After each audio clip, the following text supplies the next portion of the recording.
To the Sigmas of Australia, there'll be no phantom tax under the government I lead. Imagine you're talking to your friend and suddenly they start using slang expressions that are all over TikTok under the hashtag Brainrot. You don't like it, so you ask them to stop. You end the conversation, go home, hoping you won't have to hear such phrases again. You turn on the TV and there you hear, I say that this Goofy Ahh government have been capping.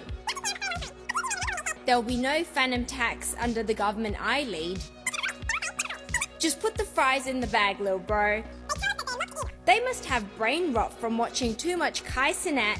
Yes, let's talk about the viral video where Australian Senator Fatima delivered a speech packed with more slang than all of TikTok combined.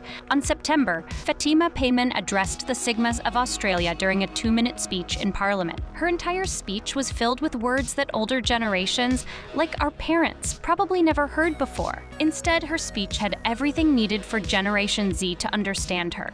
It's a bit odd since this kind of content usually isn't aimed at teenagers. I can only imagine my grandpa's face if he were watching this.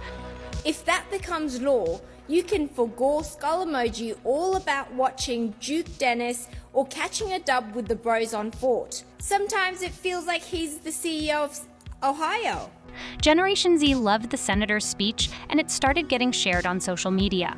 On TikTok, clips of her speech racked up hundreds of thousands of views. It was like a worldwide acknowledgement that phrases like Skibidi Toilet and phantom tax should be used in classrooms. But at the same time, another part of the audience criticized her speech, finding it completely unserious. Later, it was revealed that Payman's speech was written by her 21-year-old political advisor. It seems the advisor spends a lot of time on TikTok. It will be in a more goated Australia for a government with more aura. Skibidi. Fatima Payman's speech also spread on Reddit, where many users either criticized it or found it cringeworthy. The same goes for TikTok clips, where viewers in the comments don't quite understand why it was necessary.